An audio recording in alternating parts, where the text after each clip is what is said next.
నమస్తే గురుగారు. నమస్తే అండి. శ్రీమాత్రే నమః. ఇప్పుడు శాసనాలు ఇవన్నీ చెప్పారు కదా. ఇప్పుడు శాస్త్రం పెరిగిపోయింది, సాంకేతిక పరిజ్ఞానం పెరిగిపోయింది. గర్భవతులుగా ఉన్నవారు 9 నెలల ఇక పురుడు పోసుకోవాలి, డెలివరీ అంటే ఇప్పుడు ఎవరు కూడా ఆగేటట్లేరు. గడియలు మంచి రోజు అవి చూసుకొని ఆ రోజు సర్జరీ పెట్టుకుంటున్నారు. మొత్తంగా ఆ రోజు దాని ద్వారా పిల్లల్ని ప్రసవించేవారు ఎక్కువైపోయినారు. ఓకేనా. అయితే సాధారణ నొప్పులతో 9 నెలలు కూడా నెలలంతా మోసి నెలలు పూర్తయ్యాక సాధారణ నొప్పులతో పిల్లల్ని కలిగేవారు చాలా తక్కువ అయిపోతున్నారు అనమాట.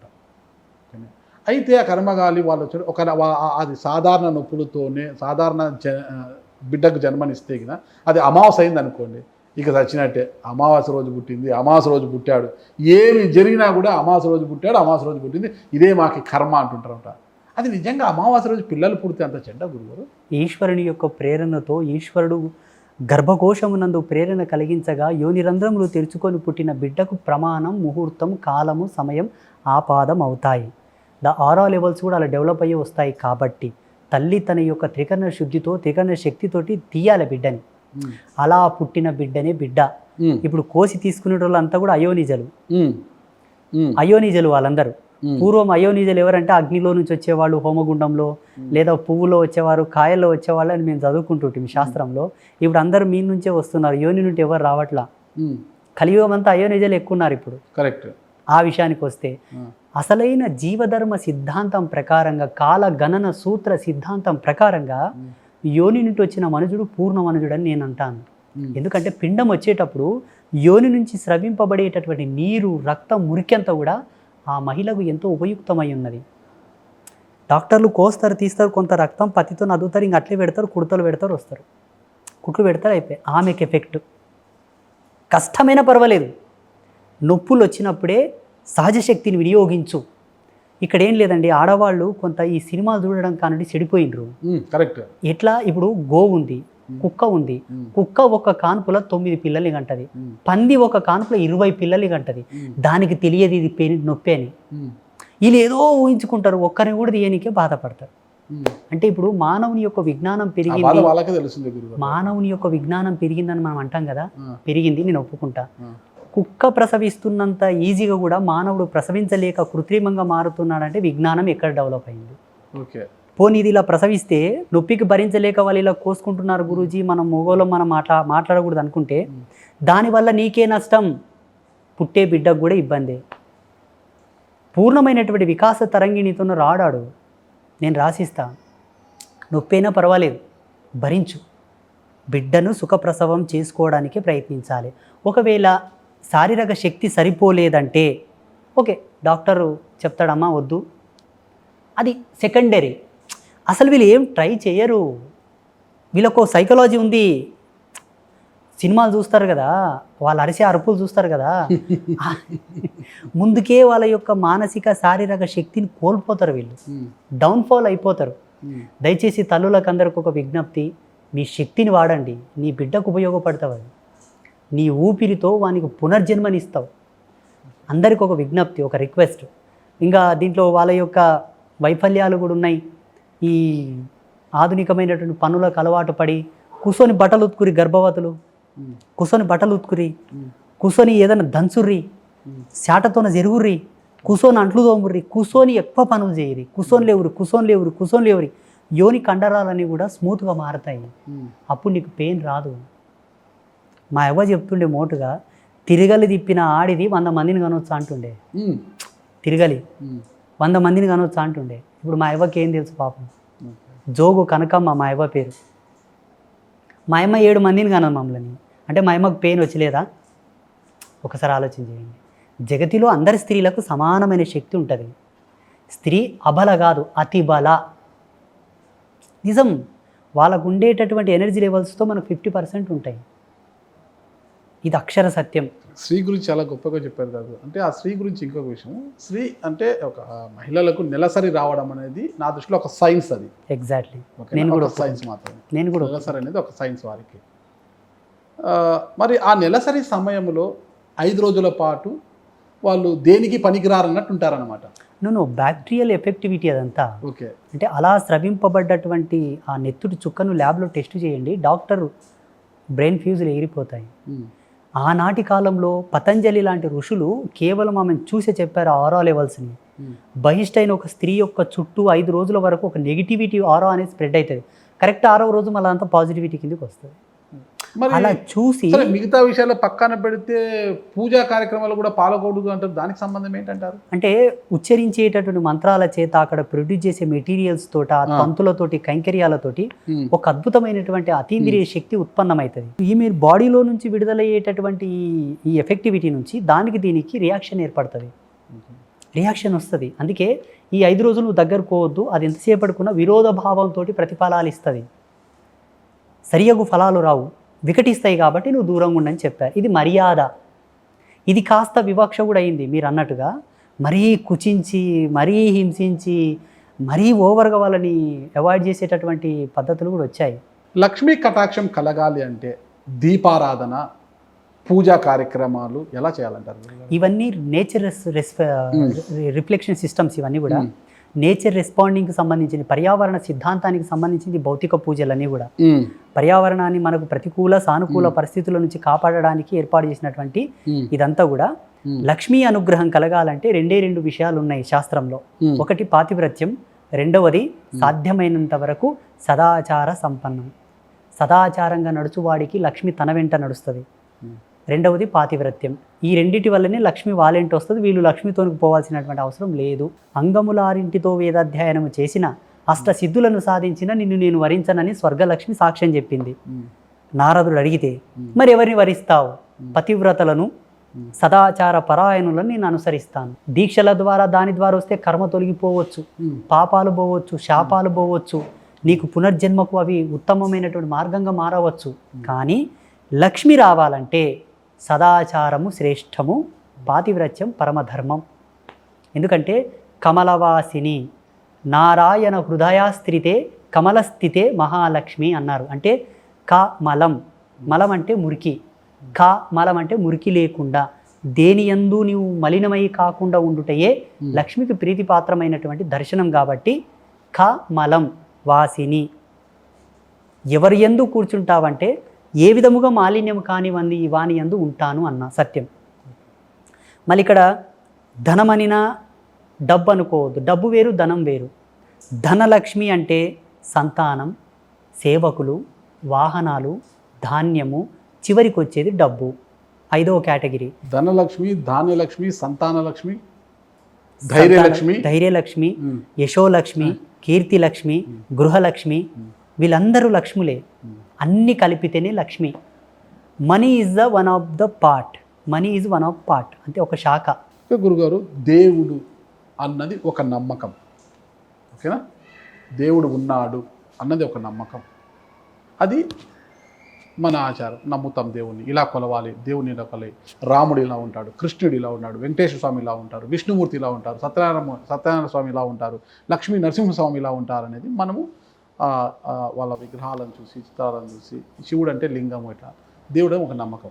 కానీ దేవుడును నమ్మినంతగా అంతకన్నా ఎక్కువగా దయ్యాలు ఉన్నాయి, ఆత్మలు ఉన్నాయని నమ్మే వారి సంఖ్య ఎక్కువైపోతుంది. రాత్రిపోయి నాకు దయ్యం కనిపించింది, నా వెంటబడింది, నన్ను పట్టుకోబోయింది, మా అమ్మ ఆత్మ దీంట్లో తిరుగుతుంది, ఆ ఊర్లో ఒక ఆమె చనిపోయింది, ఆమె అతని ఆత్మ తిరుగుతుంది, ఆ చెట్టులో ఉంది, ఆ మర్రి చెట్టులో ఉంది, అలా పోవద్దండి, రాత్రి పూట ఆ ఆత్మ వస్తుంది, ఆ దయ్యం వెంటబడుతుంది. ఇవి నమ్మచ్చంటారు గురుగారు? రోగాన్ని జస్టిఫై చేసేది డాక్టర్. ఆయన ఒక అర్హతతో, ఆయన మెడికల్గా చదివి ఉన్నవాడు, అనుభవం ఉన్నవాడు చేస్తాడు. ఈ దయ్యాలను, భూతాలను, ప్రేతాలను, పిశాచాలను, క్షుద్రశక్తులను అంతా జస్టిఫై చేసేది మంత్ర సాధకుడు. గురువులకు కూడా ఈ రైట్స్ ఉండవు. మంత్ర సాధకుడు ఈ భూత ప్రేతాలను జస్టిఫై చేసి చెప్తాడు. అందరికీ అనుభవాలు ఉండవు. ఇది కేవలం ఏంటంటే వాళ్ళ మానసికమైన బలహీనత, భయం. సైంటిఫిక్గా వాళ్ళకు జ్వరం ఉంటుంది, గాలి సోకిందని నమ్ముతారు. గాలి అంటే ఏంటి? కనబడకూడని ఒక వికృత వాయువు. ఆ వికృత వాయువుని మనం హైడ్రోజన్ అనొచ్చు, హీలియం అనొచ్చు, ఇంకోటి వేరు వేరు అనొచ్చు. అది ఎక్కువగా మన బాడీలో డెవలప్ అయితే కూడా మన శరీరంలో కొన్ని మార్పులు వస్తాయని డాక్టర్లు కూడా చెప్తారు. ఈ గాలి సోకిందన్నా, ఆ వాయువుని పీల్చుకుందామన్నా ఒకటే, చెప్పే పద్ధతులు వేరు. దీన్ని వికటించడానికి మెడికల్ ఫార్ములాస్ వీలు వాడితే, ఇది వికటించడానికి వాళ్ళు నిమ్మకాయని ఒక విధమైన పద్ధతిలో తిప్పితే, వాళ్ళ చుట్టూ ఉండేటటువంటి ఆరానంతా నిమ్మకాయ తీసుకుంటే దాన్ని కోసి అక్కడ వాడేసి వస్తారు. అది కాస్త ఉపశమిస్తుంది. అట్లా గుడ్డు, కొబ్బరికాయ, పచ్చటి అన్నం ముద్ద, దాంట్లో మినుములు కలిపి ఇవంతా కొంత ఎక్కడనో విజ్ఞానానికి సంబంధించినవే కానీ అంతగా పనిచేయకపోవచ్చు, కొంతలైతే పనిచేస్తాయి.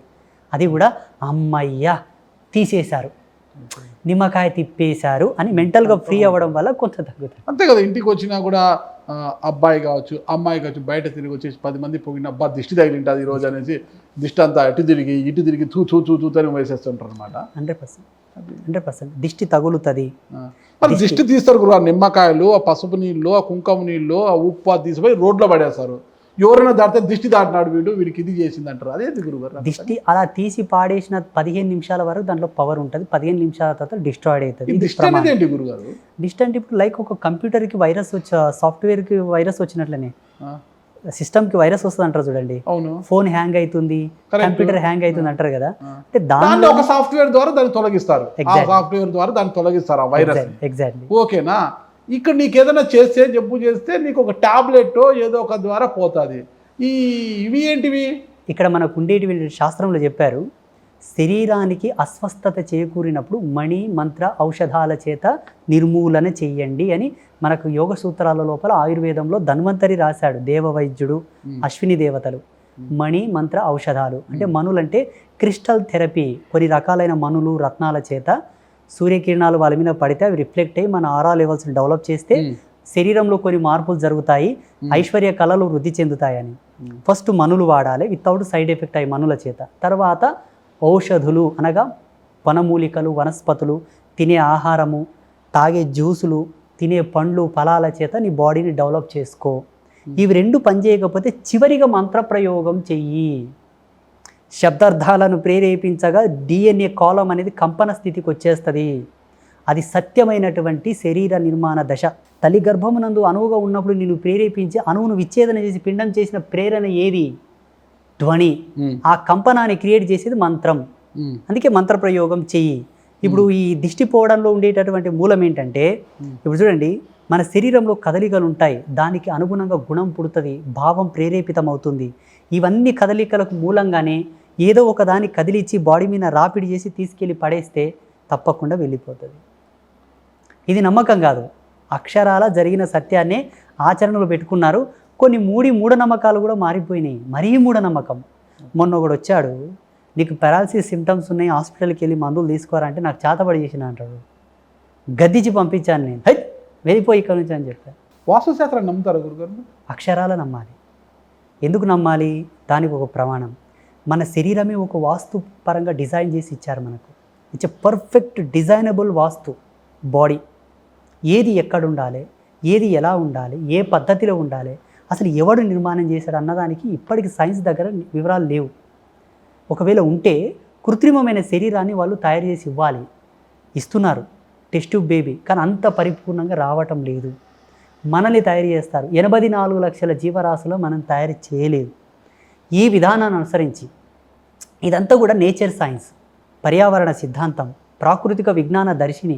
దీన్ని చాలా లోతుగా చూస్తే అర్థమవుతుంది. ఒంటికి వాస్తు ఇంటికి వాస్తు. ఇంటికంటే ఏ మూలకే ఉండాలి, ఏ మూల పెరగకూడదు, ఏ మూలలు ఏముండాలి అంటే ఒంటికి వాస్తు అంటే ఈ పొట్ట ఇవన్నీ తీసుకొని పొట్ట సక్రమం అంటే పొట్ట లావుగా ఉంటే అది కూడా అది వాస్తులో బట్టే సమంగా ఉండదు. కాబట్టి ఆ పొట్ట ఎక్కువగా ఉండడం వల్ల గ్యాస్ ట్రబుల్స్ ఉంటాయి, కొలెస్ట్రాల్, ఫ్యాటీ లివరు ఇట్లాంటివన్నీ ఉంటాయి. కాబట్టి అది కొద్దిగా ప్రమాదకరమే. దానివల్ల వచ్చే ఇబ్బందులు కూడా ఒంటికి వాస్తు అంటారు. ఇంటికి వాస్తు అంటే ఈ మూల పెరిగింది, ఈశాన్యం పెరిగితే మంచిది, ఆగ్నేయ మూల పెరిగితే చెడ్డది.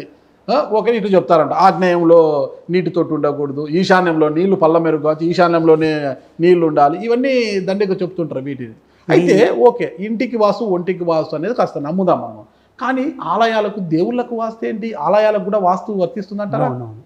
చాలా మంచి మాట అడిగారు. ఇది చాలా మందికి అవసరము. ఇండ్లకు ఉండేది వాస్తు, ఆలయాలకు ఉండేది ఆగమం, ఆగమ నిగమ. ఆగమ నిగమ శాస్త్రాల ప్రకారము దేవాలయంకు ఉండేది ఆగమం, ఇంటికి ఉండేది వాస్తు. సంసారికమైనటువంటి సావు పుట్టు సమృత ఉండేదానికి వాస్తు, అవి లేని దానికి ఉండేది ఆగమం. దేవాలయంలో సావు పుట్టుకలు సమృతలు ఉండవు కాబట్టి ఇది ఆగమముతో వచ్చేటివి ఆలయాలు, వాస్తుతో వచ్చేటివి నిలయాలు అనగా మన నిలయాలు. ఇందులో వాస్తు నమ్మాల్సిన అవసరం ఏంటంటే డైరెక్షనబుల్ సైన్స్. సూర్యుడు ఇక్కడి నుంచే ఎందుకు ఉదయించాలి, ఫస్ట్ పాయింట్. కొన్ని ఋతుపవనాలు కొన్ని దిశల నుంచి ఎందుకు రావాలి, సెకండ్ పాయింట్. వర్షం కురిసేటప్పుడు గాలి యొక్క అలికిడికి ఎందుకు తిరగాలి? ఏదో మారుతుంది, సమ్ రియాక్షన్ ఏదో జరుగుతుంది. దానికి అనుగుణంగానే ఈ దిశలు, కొలతలు, ఈ ఎత్తు పల్లాలు, వంట ఇక్కడనే వండాలి, మనం ఇక్కడనే పడుకోవాలన్న దానికి భూమి యొక్క భ్రమణ పీడన శక్తి ప్రేరేపితం అవుతుంది. ఆయన హృదయ స్పందనతో, నాడీ మండల వ్యవస్థతో స్పందిస్తోంది. ఇక్కడ ఇంకో ప్రశ్న రావాలి, అమెరికా లాంటి దేశాల్లో ఇవి వర్తించవా? వర్తిస్తాయి. వాళ్ళకి అవగాహన లేదు, వాళ్ళకి ఎఫెక్ట్ అవుతుంది, వాళ్ళు ఇదేనని గ్రహిస్తలేరు. ఏ విధంగా? పిచ్చివాడికి మలమూత్రాలు అవుతాయి, వాడికి తెలియదు నాకు మూత్రం వస్తుందని, విసర్జిస్తాడు, కడుక్కోవాలని తెలియదు, మంచోడు కడుక్కుంటాడు. మనదంతా very depth cosmological science, Hinduism. పూర్వం మా పెద్ద మనసులో మాట అంటుంది మా వాళ్ళు, లందన్ నుంచి తోలు తీసి బయట వేస్తే అరపోల మేర వరకు దుర్గంధం పోయేది. నేను అంటుడి మా ఎవని ఏమంతా పోసే నా కూలి పోతే అయిపోతుంది కదా అని. రే, వెంట్రుకను సగభాగం చీడేటటువంటి విజ్ఞానం కలిగిన వాడు మాది కూడా అంటుండే. అటువంటి పనిముట్లు ఉండేవంట. తోలు పనులు చేస్తారు కదా మాది వాళ్ళు. తోలుని ఇప్పటికీ బ్యాక్టీరియా ఫామ్ కాకుండా, తోలు చెడిపోకుండా భద్రపరచడానికి ఇప్పుడు ఉండేటటువంటి సైన్స్ ఎన్ని కెమికల్స్ వాడుతుంది. ఇరాక్ లాంటి దేశాల్లో తోలు పరిశ్రమ చేసేటటువంటి ఫ్యాక్టరీలోకి వెళ్ళి చూస్తే నవ్వు వస్తుంది. మా వాళ్ళు మోటుగా చేస్తుండ్రి, సున్నపులందా చెక్కలందా అయిపోయి. మళ్ళీ వాళ్ళందరినీ కూడా ఎల్లమ్మ తల్లి అని కొలుస్తుండ్రి. పున్నం కమాసగా నీళ్ళు తోడలే, కొత్త నీళ్ళు నింపాలా అంటుండ్రి. పుండుకూర తిన్నోడు లండకాడు కోకుండ్రి, ఐరన్ కంటెంట్ ఎక్కువ ఉంటుంది కాబట్టి. ఎందుకు? పుండుకూర తింటే ఐరన్ కంటెంట్ ఎక్కువ ప్రొడ్యూస్ అయితే అపాన వాయువు వదలొచ్చు, అక్కడ ఆటోమేటిక్గా వస్తుంది, అది శరీర ధర్మం అది. అలా ఆ విజ్ఞానాన్ని అనుసరించి పుండుకూర తిన్నప్పుడు లండకాడు కోకురా అంటుండ్రి. మళ్ళీ గొడ్డుకూర తింటే కూడా పోమంటుండ్రి, కానీ పుండుకూర తింటే పోవద్దు అంటుండ్రి. కొన్ని ఉన్నాయి సింక్ అయ్యేటివి ఎక్కడనో, అవి మనకు అర్థం కావేమో, అర్థం చేయడానికి ప్రయత్నం చేయలేదేమో, ప్రతిదీ కొట్టేస్తూ పోయినామేమో అని ఒక్కసారి. కరెక్ట్ గురుగారు చెప్తుంటే అన్ని గుర్తుకొస్తున్నాయి. ఇంకొక విషయం, ఇక్కడ అమావాస్య రోజు బయటికి వెళ్ళకండి, చెడు కింద పడిన ఇబ్బంది, కింద పడకూడదు, బయటికి వెళ్ళకూడదు, కొద్దిగా జాగ్రత్తగా ఉండండి. అమావాస్య రోజు దయ్యాలు ఎక్కువ తిరుగుతుంటాయి, ఆత్మలు ఎక్కువ తిరుగుతున్నాయి. మిగతా రోజుల్లో పడుకుంటాయి గురుగారు? నో. ఇక్కడ మనము యూనివర్సల్ సైన్స్ని ఇక్కడ కంపేర్ చేస్తాను, విశ్వ విజ్ఞానాన్ని, ఖగోళ విజ్ఞానాన్ని. పౌర్ణమి దాటిన తర్వాత అమావాస్య స్టార్ట్ అవుతుంది. పౌర్ణమి తర్వాత చంద్రుడికి మధ్యలో, భూమికి మధ్యలో ఒక చర్య జరుగుతూ ఉంటుంది. చంద్రుడు క్షీణిస్తూ వస్తాడు, క్షీణ దశ నుంచి వెలుగుతూ వస్తాడు. ఆ వెలుగు క్షీణ దశల నుంచి ఆ లేజర్ థెరపీ లేయర్స్ అనేది భూమిని తాకేటటువంటి ఒక కోణం. దీని కొంచెము ఆధ్యాత్మికంగా కలిపి, అప్పట్లో ఎక్కువ ఈ టెక్నాలజీ లేదు కదా, ఏం చెప్పారు? ప్రతిదాని దేవుని మీద ముడిపెట్టారు, వినకపోతే దయ్యం మీద ముడిపెట్టారు. వినకపోతే భయానికన్నా లొంగుతాడని సామధాన దండోపాయాలు కొన్ని వాడారు మన వాళ్ళు. వినకపోయేటోళ్ళకి బెదిరించి, ఏయ్ విను, లేకపోతే ఇట్లా అవుతావు చూడరా. అప్పుడు కొంతవరకు వాళ్ళు క్రమబద్ధీకరింపబడి అణిగి మణిగి ఆచరణ యోగ్యంగా బ్రతికే వాళ్ళని. అలా చక్కగా చెప్పారు, చక్కటి విషయాలు. ఒక 2 ప్రశ్నలతో ముగించేస్తాను. మీ క్షేత్రానికి వచ్చే భక్తులు ఎక్కువగా ఎటువంటి కోరికలు కోరుతుంటారు? ఎలాంటి కోరికలతో ఇక్కడికి వస్తుంటారు? అసలు ఇక్కడికి వచ్చిన వారికి ఏ కోరికలు తీరుతుంటాయంట? ఎక్కువ రియల్ ఎస్టేటర్స్ వస్తున్నారు, ఏ మాట కా మాట చెప్పుకోవాలి. వ్యాపారం, విద్య, ఉద్యోగ, వ్యాపారం. దేవుళ్ళని కూడా వ్యాపారం చేసేసారు కదా. చేశారు. నేనేమంటానంటే, మీరు అడిగారు కాబట్టి చెప్తున్నా, ఏదో ఇస్తానని దేవుని దగ్గరకు పోకు, నిన్ను ఇచ్చాడు చాలు. పొద్దున్న లేసి పొలిమేర ముఖం చూస్తున్నావు, పొద్దు ముఖం చూస్తున్నావు చాలు. నీ స్వయం శక్తిని అనుసరించి కష్టపడు. రాముడు దేవుని నమ్మలేదు, యుద్ధం చేశాడు. దేవుడే సత్యమై కాపాడితే దేవునికి ఆయుధాలు ఎందుకు? ఇట్లంటే పోరా, రాక్షసులు ఇట్లంటే పోరా. ఎందుకు ఆయుధం పట్టాడు? ఎందుకు యుద్ధాలు చేశాడు? దైవం సత్యం, నమ్మకం సత్యం, బానిసత్వం పనికిరాదు. ఇది నా పాలసీ. గౌరవించు, ఆచరించు. గౌరవం ఆచార తోడైతేనే జ్యోతి ప్రజ్వలితం అవుతుంది. దర్శనాన్ని కూడా కొంటున్నారు కదా గురుగారు, డబ్బులు వెచ్చించి మరి కొంటున్నారు కదా, అది తప్పు. భగవంతుని ఎప్పుడు కొనొద్దు, అది తప్పు. దేన్నన్నా కొను, నువ్వు ఎక్కడైనా వ్యాపారం చేయి, దేవుళ్ళ దగ్గర వ్యాపారాలు వద్దు. చివరిగా గురుగారు తప్పుగా అనుకోవద్దండి, చివరి ప్రశ్న. ఒక అన్నగారిన కులం నుంచి వచ్చిన మీరు దినాభివృద్ధి చెంది ఒక పీఠాధిపతి అయ్యారు, ఓకేనా, చాలా ఎత్తుకు ఎదిగారు, గురూజీగా మారిపోయారు. అలాంటి మీ దగ్గరకు ఇటీవల కాలం ఎవరైనా శిష్యరికం కోసము వస్తున్నారా? వస్తే వాళ్ళని స్వీకరించి ఎలా స్వీకరిస్తారు? లెక్క పెట్టలేదు, గుర్తున్నాయి చెప్తేమనుకోకండి. ఓకే ఒక 50 మంది బ్రాహ్మణులకు నేను దేవీ నవారణ మంత్ర శక్తిపాతం చేశాను. ఓకే ఒక 100-200 మంది వైశ్యులకు చేశాను. ఇక రెడ్డిలకైతే లెక్కనే లేదు, అసంఖ్యాకములు వస్తున్నారు. అన్ని వర్గాల వారికి నేను మంత్రోపదేశం చేశాను, శిశరికం ఇచ్చాను. ఇక్కడ అన్ని వర్గాల వాళ్ళు ఉన్నారు, అన్ని మొత్తం గీలు లేరు, అన్నికి లేరు, అసంఖ్యాకులు ఉన్నారు, అందరికి ఇచ్చాను.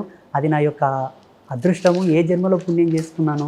కనీసము నీడను కూడా తాకడానికి ఇష్టపడని జాతి సమాజం ధర్మంలో నీడను సైతం కిలోమీటర్ దూరంలో దళితుడు పోతున్నాడు అంటే వాని గాలి తగులుతుందేమని తెరలు అడ్డం కట్టేవాళ్ళు. కిలోమీటర్ 1 కిలోమీటర్ అటువంటి సమాజంలో నేను పుట్టి ఆ ధర్మంలో పుట్టి ఈనాడు నాచే దీక్షను పొందుతున్న వాళ్ళు ఉన్నారన్న ఒక సంతోషాన్ని సమాజానికి ధారపోసాను. ఎస్సీ ఎస్టీ బీసీ మైనారిటీ వాళ్ళందరికీ గర్వపడండి, సంబరాలు జరుపుకోండి, ఈ పీఠాన్ని సొంతం చేసుకోండి అంటాను నేను. నదీ స్నానాలతో పుణ్యఫలం వస్తుందా? ఏ నదుల్లో స్నానం చేస్తే మంచిది? సప్త జీవ నదులు ప్రధానం. అంటే 365 రోజులు ఎండిపోకుండా ప్రవహించు నదులు ప్రధాన జీవనదులు. పుణ్యక్షేత్రాలకు పక్కన ప్రవహించే నదులు ద్వితీయం. తృతీయం ప్రాథమికంగా ఉండే అన్ని నదులు. ఎందుకు నదికి ప్రాధాన్యం ఇచ్చారంటే ఎన్నో ప్రదేశాల నుంచి ఔషధులను కలుపుకుంటూ ప్రవహిస్తుంది నది. మురికినంత కిందికి తీసుకుంటుంది, మధ్యమంలో ఉండేటటువంటి బ్యాక్టీరియా ఫార్మింగ్ లేయర్స్ అంతా మధ్యలో పెట్టి శ్రేష్టత్వాన్ని పైకి తీస్తుంది. అది నదికి ఒక్కటే ఆ గుణం ఉంది, సముద్రానికి లేదు. పుష్కర స్నానం అంటారు, పుష్కరాల సమయంలో నదీ స్నానం చాలా మంచిది అంటారు.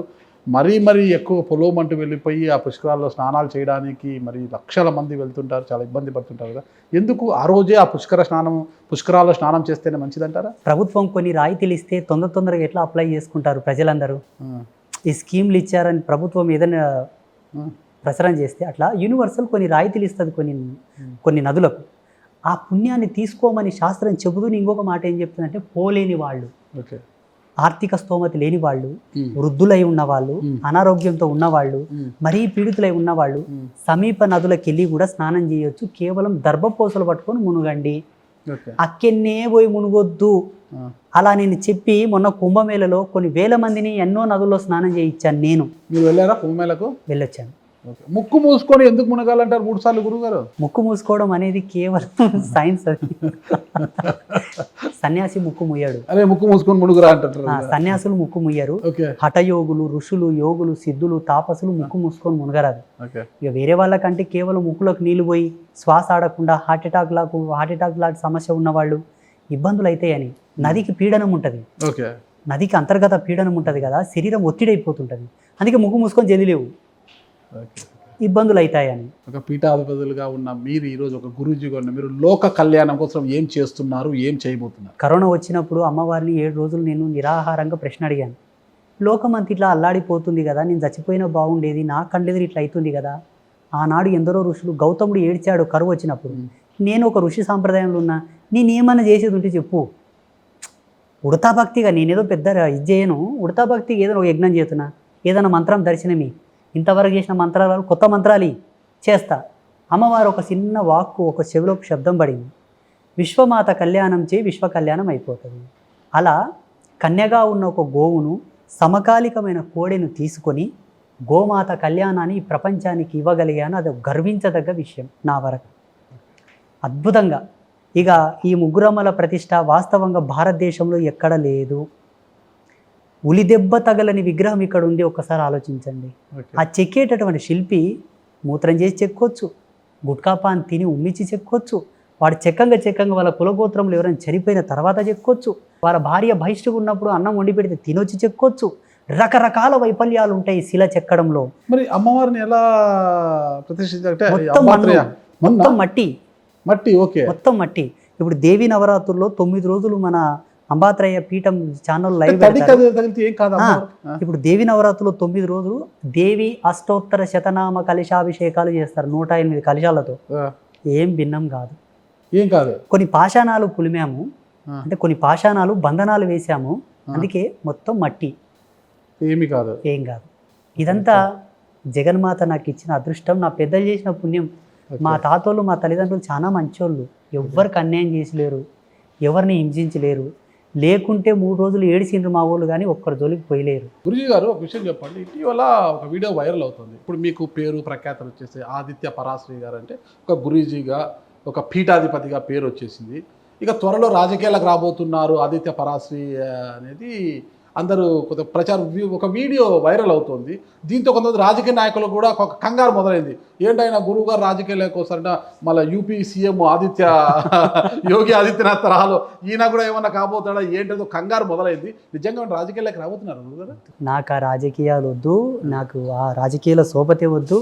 అందరికీ చెప్తున్నాను, ప్రేక్షకులకు, మా భక్తులు చూసే వాళ్ళకి అందరూ కూడా, పీఠానికి అనుబంధంగా ఉండేటటువంటి భక్తులకందరూ కూడా, మనకు ఆ రాజకీయాలు వద్దు వద్దు వద్దు వద్దు, నాకు ఆ గొడవలే వద్దు. చాలు భగవంతుని యొక్క అనుగ్రహం చేత ఎక్కడో పుట్టాను. ఈనాడు ఒక 10 మంది నన్ను చూసి గుర్తుపడుతున్నారు. పలానా స్వామి ఆయన మంచి విషయాలు చెప్తాడు. ఈ క్షుద్ర పూజలు, నగ్న పూజలు, యోని పూజలు, ఈ పూజలు ఆ పూజలు చెప్పడు, మంచి విషయాలు చెప్తాడు. నాతోనికి ఎటువంటి వాళ్ళు వస్తారు తెలుసా? వయసు అయిపోయిన వాళ్ళు, రిటైర్మెంట్ అయిన వాళ్ళు, ముసాలోళ్ళు ఎక్కువ వస్తారు. Old age peoples. మొన్న ఒక ఆయన వచ్చాడు, వాయప్ప నీ ముఖం చూస్తామని వచ్చిందప్ప అంటాడు. ఆయన ముసాల, ఆయన చేత కాదు, ఎందుకు వచ్చినవే పెద్ద మనిషి అని గదిరిస్తే నీ ముఖం చూసి పోదామని వచ్చినట్టు. అది ఏం అర్థమైంటుంది ఆయనకు? ఆయన అనుభవం ఎంత, ఆయన జీవితం ఎంత, ఎంతమంది స్వాములను చూసినాడు ఆయన జీవితంలో.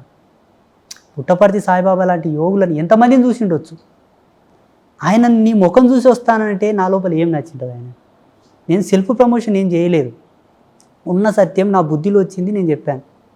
ఒక సంస్కారబద్ధమైనటువంటి జీవనం జీవించమని ప్రేరేపిస్తున్నాను. ఇప్పటికి నౌ స్టిల్ మన పీఠంలో 30 మంది యూత్ ఉంటారు. ప్రతి ఒక్కరు కూడా స్విచ్ చేస్తే బల్బు వెలిగేట్లాగా ఉంటారు. మళ్ళీ పెళ్ళి, పిల్లలు, వ్యాపారాలు, బిజినెస్లు, వ్యవసాయం, అద్భుతంగా అలా ఉండాలి యూత్ అంతా. ఓకే గురుగారు, చాలా మంచి విషయం. చివరి ప్రశ్న ఇదే. ఆదిత్య పరాశ్రీ గురువు గారు అంటే మనం చాలా విన్నాము, జీవ సమాధులు. ఇట్లా భవిష్యత్తులో ఆదిత్య పరాశ్రీ గారు కూడా జీవ సమాధి కావాలి అన్నది. జీవ సమాధి అనేది చట్ట ప్రకారం నేరం, అది తెలుసు. మరి కానీ అలాంటిది ఏమన్నా కావాలి భవిష్యత్తులో, నేను అమ్మవారి యొక్క దైవ దీక్షలో ఉన్న నేను భవిష్యత్తులో ఖచ్చితంగా ఇక చాలు, ఈ జీవితం నాకు ఇక చాలు, ఇక నేను వెళ్ళాలనుకున్నప్పుడు జీవ సమాధి కావాలి అనే ఆలోచన ఏమన్నా? నాకు 2 కోరికలు ఉన్నాయి. సన్యాసుల కోరికలు ఉండవు. సన్యాసులకు ఉండే కోరిక లోక కళ్యాణం. ఏంటి? ప్రపంచములోని అత్యద్భుతమైన స్పిరిచువల్ యూనివర్సిటీ కట్టాలని కోరిక. ఓకే. ఒకటి ఎటువంటి యూనివర్సిటీ అంటే అక్కడ చేతబడి కూడా నేర్పేటటువంటి యూనివర్సిటీ కావాలి. నవ్వకండి, నిజం చెప్తాను. అంటే అతి గుప్తమైన మూల విద్య అందరికి అందాలి. ఒక్కరి సొత్తు అయిపోయింది ఇప్పుడు. ఆ యూనివర్సిటీ కట్టాలి. ఒకటి, ఎక్కడ లేని అమ్మవారిని అయితే స్థాపన చేసుకున్నా, I'm so happy, so satisfied, నా తపస్సు ఫలించింది. ఓకే. ఇంకొకటి ఏముందంటే, ఇప్పటి వరకు భారతదేశంలో ఒక నమూనా ఆలయం కట్టలేదు. రాతితో కట్టారు, బంగారంతో కట్టారు, వెండితో కట్టారు, రకరకాలుగా. ఇక్కడ ద్రవిడ సంస్కృతి, అక్కడ నాగాల సంస్కృతి, అన్ని రకాల స్ట్రక్చరబుల్, అన్ని శిలాఖండంల చేత దేవాలయాలు కట్టారు. ఒక్క గుడి కట్టలేదు. ఆ దేవాలయం కట్టాలని ఒక కోరిక. ఖచ్చితంగా గురుగారు, మీకు అభయం ఇచ్చేంతటోని కాదు కానీ ఒక గురూజీగా ఉన్నారు మీరు. మీ కోరికలు అన్నీ కూడా నెరవేరాలని ఆ అమ్మవారు ఎప్పుడు కూడా. చివరిగా నేను ఒక ప్రశ్న అడుగుతాను, చెప్పండి. మీ అనుభవంతో, మీ వయసు ఎంత? 50+ గురుగారు. 40 కూడా అనుకుందాం. లేదు, 50+. నాకన్నా పెద్దవాళ్ళే. 50 దాటి. మీ యొక్క అనుభవంతో, సామాజిక మాధ్యమాల ద్వారా మీరు చాలా అనుభవం పొంది ఉన్నారు. మీ వీడియోలు చాలా చూశాను నేను. మీ అనుభవంతో చెప్పండి, నేను గురుత్వంలో ఉన్నానా లేనా? ఉన్నారనే నాకు అనిపిస్తుంది గురుగారు. మీ మాటలను బట్టి ఉన్నారని. చాలా సంతోషం. ఖచ్చితంగా మీ కోరికలన్నీ నెరవేరాలని కోరుకుంటాను. అమ్మవారి కరుణా కటాక్షము మీపై ఉంటుందో పాటు మాపై, మా కుటుంబాలపై కూడా ఉండాలని నేను వేడుకుంటున్నాను గురుగారు. థ్యాంక్ యూ, నమస్కారం. శుభమస్తు. శ్రీమాత్రే నమః.